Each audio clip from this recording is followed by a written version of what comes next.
Hi, my name's Peter Broxham and we're out here at Perini Motorcycle Park. We're testing a world first. We've got the CR500 EFI electronic fuel injection 2-stroke 500.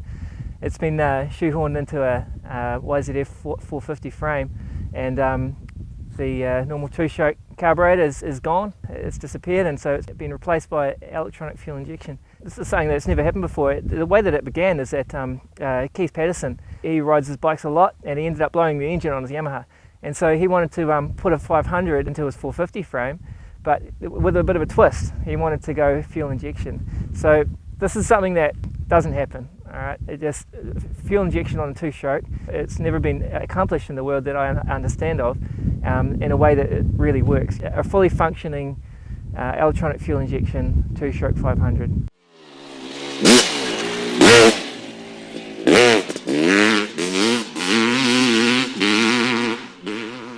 Keith got hooked up with a guy named Big Red and his fuel injection gurus. They got stuck in. The amount of hours that they've spent has just been astronomical, and it would kind of make you cry if you saw how much effort and time and sweat's gone into this bike. But they've come out on top, and despite what some people might say about, well, why would you go to such an effort? They've got a bike now that's not just a competitive bike or anything like that. This is something that's brand new. It's never been done before. It's a 2-stroke, which is the easy to maintain, I guess, side of things, cheap to produce motorcycle. And this thing's got a lot of boogie, but most of all, it's really easy to handle. We got to come out here at Perini and test it out.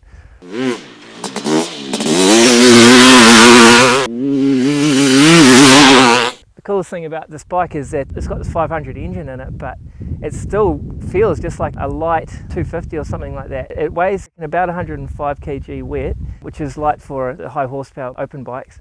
And you notice it, you're in the corners and you can flick it. Those little quick movements are really easy to do. Another thing I notice is when you're in the air, if you turn the throttle just a little bit, it'll really flick the back wheel down, lift the front wheel up quickly. And then any sideways movement you do, it does feel like a light bike, nice and easy to ride. The engine on this is actually a standard CR500 engine. They haven't ported or done anything special to the engine. When they come out standard, those bikes, they have a bit of a hit and they're a little bit hard to ride. So with the electronic fuel injection, it's actually smoothing out that hit a lot. So what you got is when you're powering up through the revs, there's nothing sudden, there's nothing too unexpected about it.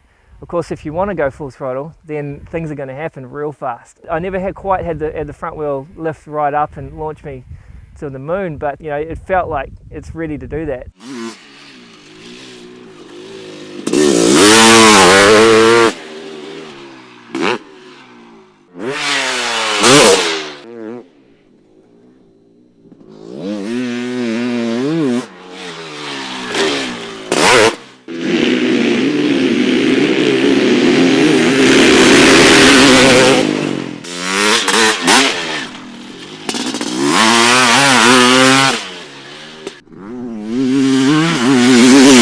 The biggest thing that I noticed with the horsepower is that as you're powering out of a turn, it's just like any bike. Bike's going to have lots of wheel spin, and that sort of limits how much acceleration you're going to get. But when you get it back into the traction, it's incredible how much it really starts pulling. It just wants to keep going, where other bikes, they sort of slowly peter off as they get higher in speed.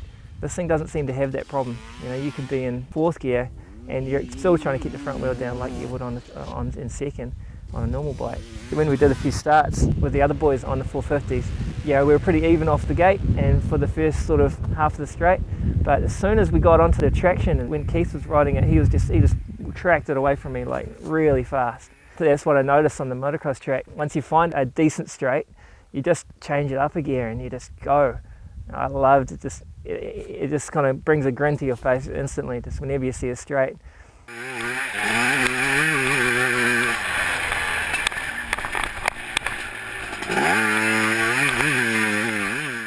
There's still plenty of kinks in there. Down low in the revs, it doesn't run exactly smooth yet.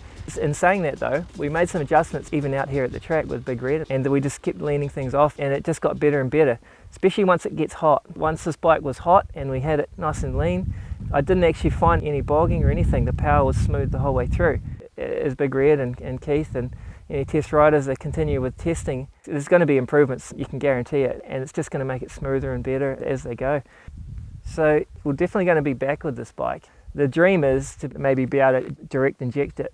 I don't know, electric start, maybe put it into a Honda 450 frame just for that extra lightness. I know that Big Red is really keen to eventually build a David Bailey replica. I don't know if you've heard about that bike, but 85 horsepower, that's a number that's probably going to catch your attention. At the moment, this one I think is about 70 horsepower standard. It's hard to test. They can't actually test it on the dyno because it shakes the dyno to bits as soon as they get above 3.5 grand.